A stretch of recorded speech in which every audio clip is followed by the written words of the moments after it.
The coronavirus pandemic continues to tear across the United States. We now have 340,000 Americans who have died from the pandemic. And Republican governor of New Hampshire, Chris Sununu, is being aggressively harassed by anti-maskers after he passed a mask mandate intended to keep people safe and slow the spread of this pandemic. As you guys know, in many parts of the country, ICUs are completely full. Hospitals do not have enough beds to treat people. In California, for instance, patients have been turned away as a result of no hospital beds available for treatment. So it's a dire situation. And so now Chris Sununu has come out and essentially said that he's not going to have an in-person inauguration, his own inauguration, because of the fact that he and his family have been threatened in their own home. Protesters have shown up to his own home. On Monday, a group called Absolute Defiance held a picket outside of Sununu's house, spurring the governor to decide his inauguration on January 7th would be safer if it were held virtually. He also said, for weeks, armed protesters have increasingly become more aggressive, targeting my family, protesting outside of my private residence, and trespassing on my property. An outdoor public ceremony simply brings too much risk. We do not make this decision lightly, but it is the right thing to do. One protester, by the way, who did trespass onto his property in the backyard, was armed and had 12 rounds of ammunition. But luckily he was arrested and no one got hurt. And I do want to just quickly go to this video with Governor Sununu explaining what these threats have been like. An armed individual, was arrested in my backyard with over 24 rounds of ammunition. And as governor, my obligation is to the safety of my family, to the safety of the citizens of this state. And so therefore, it was prudent to cancel that event and make further adjustments. So violence is being directed at lawmakers, even Republican lawmakers, who are just simply trying to do the right thing in encouraging people to wear masks and stop the spread of this virus. Okay, so this is exactly what we're worried about. Already there was a plot in Michigan to kidnap and execute the Democratic governor there. Now they're got, hey, a fun protest outside of the governor's house in New Hampshire.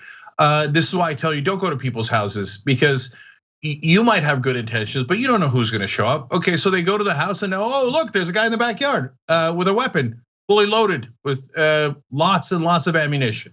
So no, this is gonna end in absolute disaster. And look, Lynn Wood thinks that he is Moses and King David. These folks have lost their minds. None of them make any sense. And so they're all encouraging people like, oh my God, the Brian Kemp, the Republican governor of Georgia, is a traitor. He's the worst, right? And so you think that people that are this unhinged, that are on the right wing and already believe in violence and are already obsessed with the so-called Second Amendment, meaning like I love my guns, aren't gonna do something ridiculous and crazy? Of course they are. So thank God that gun wasn't fired this time. But unfortunately, we're all on the clock, right? And not just some. I'm afraid that a lot of people are going to get hurt because everybody keeps thinking like, oh, what's going to happen on this day and this day around the elections? And now everybody's like, oh, January 6th, that might be when the violence starts and stuff. Maybe, maybe not. But remember, the militias and the crazy people. Sometimes they act spontaneously, so it'll just keep popping up. It won't be like a one-time thing. It'll unfortunately keep going and going. That's what I'm afraid of. And then the militias take a little while to plan, and then they do these. The ones that are the bad guys have these plans to bomb things, etc. So it's not going to be as organized as you think. It's going to be what we call stochastic terrorism, where you encourage people to do something about. And you encourage them towards the Second Amendment and guns and violence, and they stole everything from you. Stop the steal, grab your guns and stop the steal. And so we're gonna have ongoing violence in this country from the lunatic right wing. And are they gonna turn on each other? Of course, and it has begun. You know, just yesterday, a story broke, and we talked about it on the show regarding a 41-year-old Republican congressman-elect, 41 years old, who contracted the virus on December 18th, or at least tested positive for it. By December 19th, he's in the ICU. And the big breaking news story yesterday was that he passed away as a result of coronavirus, had no pre-existing conditions. You know, he wasn't one of these Republicans who seemed to treat coronavirus as if it was a joke or a hoax. I mean, I don't know, from what I saw, he wore his mask from what I saw. But look, the point that I'm trying to make is, I mean, was that a hoax for all the anti-maskers who were terrorizing people who were just trying to do the right thing, who were just trying to do their jobs? Like, how do you explain all the people who are dying? Like, what's your response to that?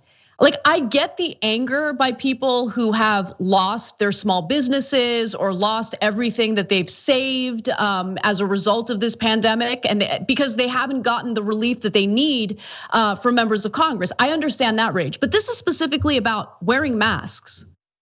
Why is it so difficult to do something so simple that saves other people's lives and saves your life? Like, this isn't a made up story, and it blows my mind that at this point, this late in the game, people are still acting like this. Yeah, Luke Letlow is the congressman-elect that died in Louisiana from coronavirus. And Rebellion PAC has an ad about that. And the whole point of that is just wear a mask, for God's sake, just wear a mask. This guy's 41, he died. It's not a Chinese hoax, he's actually dead. They're gonna have another election. And yes, Luke Letlow on many occasions were like, no, I'm more worried about the business owners. We gotta open up, the business owners, we gotta open up, and oops. So, and look, the final irony here is, there's a guy in the backyard potentially thinking to himself, if you try to protect people's lives, I will kill you. And that's the current state of the Republican Party. Thanks for watching The Young Turks, really appreciate it. Another way to show support is through YouTube memberships. You'll get to interact with us more. There's live chat emojis, badges. You've got emojis of me, Anna, John, JR. So those are super fun. But you also get playback of our exclusive member-only shows and specials right after they air. So all of that, all you gotta do is click that join button right underneath the video. Thank you.